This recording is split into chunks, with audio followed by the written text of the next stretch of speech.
ইলিশ মাছ রান্না করব সরু সরু বেগুন দিয়ে আর সর্ষে দিয়ে। তো দেখো মাছগুলো কিন্তু আমার খুব একটা বড় নয়, দু পিস করে বড় বড় করে দু পিস টুকরো করেছি মাছটাকে, খুব একটা বড় নয় তাই দু টুকরো করেছি। তো যাই হোক, একটু সর্ষে কাঁচা লঙ্কা বেটে নেব, আর এদিকে একটু জিরের গুঁড়ো দেবো, আর ফোড়নে কালো জিরে বা সাদা জিরে দিয়ে আর একটা শুকনো লঙ্কা ফোড়ন দিয়ে মাছের ঝোল বানাবো।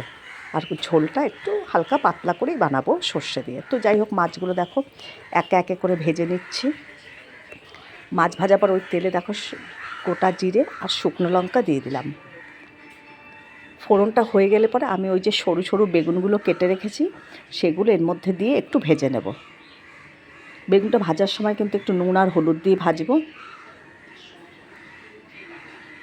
দেখো ফোড়নটা কিন্তু আমার ভাজা হয়ে গেছে।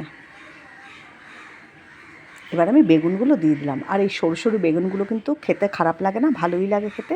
তো যাই হোক, বেগুনগুলো যখন আনা হয়েছে এই দিয়ে আমি মাছের ঝোল করছি। আর এদিকে আমি সর্ষে ভিজিয়ে রেখেছিলাম, দেখো সর্ষেটা বেটে নিয়েছি, সর্ষে আর 3টে কাঁচা লঙ্কা বেটে নিয়েছি। আর বেগুনটা যখন নাড়াচাড়া করছি, এই দেখো এর মধ্যে একটু আমি হলুদ দিয়ে দিলাম আর নুন দিয়ে দিয়েছি। তো যাই হোক, বেগুনটা কিন্তু দেখো ভাজা ভাজা হয়ে গেছে, এই দেখো লাল লাল স্পট হয়ে গেছে, ভাজা হয়ে গেছে। এবার আমি এর মধ্যে সামান্য একটু নুন দিয়েছিলাম, আবার একটু নুন দিয়ে দিলাম আর একটু হলুদ দিয়ে দিলাম। আর আমি 1 চামচ এর মধ্যে জিরের গুঁড়ো দিয়ে ভাজাটাকে নাড়াচাড়া করে ভাজলাম। তো যাই হোক, দেখো ভালো করে ভাজা হয়ে গেছে। এবার আমি এর মধ্যে ওই বেটে রাখা সর্ষেটা দিয়ে দেবো।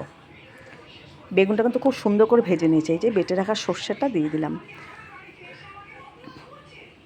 সর্ষেটা বাটার সময় কিন্তু একটু নুন দিয়ে বেটেছিলাম, যেহেতু নুনটা কিন্তু একটু বুঝে দিতে হবে। তো যাই হোক, এবার জারটা ধুয়ে আর একটু জল দেব। দেখো ভালো করে কষিয়ে নিয়েছি, এবার একটু পরিমাণ মতন জল দিয়ে দিলাম।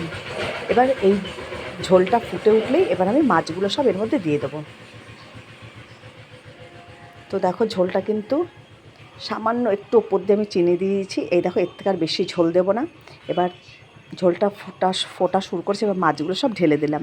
এবার একটু ঢেকে রেখে দেবো, কিছুক্ষণ হলেই কিন্তু আমার বেগুন দিয়ে ইলিশ মাছের ঝোল একেবারে রেডি হয়ে যাবে।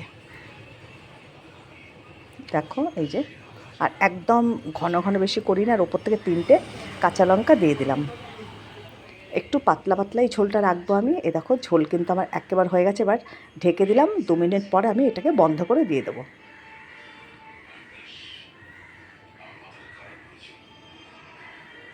এবার ঢাকনাটা দেখো তুলে দিলাম, একটু ঢেকে রেখেছিলাম। এই যে আমার ঝোল কিন্তু একদম রেডি হয়ে গেছে। এই যে এবার আমি বন্ধ করে দেবো, আর কিন্তু আমি টানাবো না। দেখো মাছের ঝোল কিন্তু আমার একেবারে রেডি। সাইড থেকে দেখো তেলগুলো ভেসে উঠেছে সাইড থেকে। ইলিশ মাছের ঝোল একেবারে রেডি হয়ে গেছে। এইভাবে হালকা করে খেয়ে দেখবে।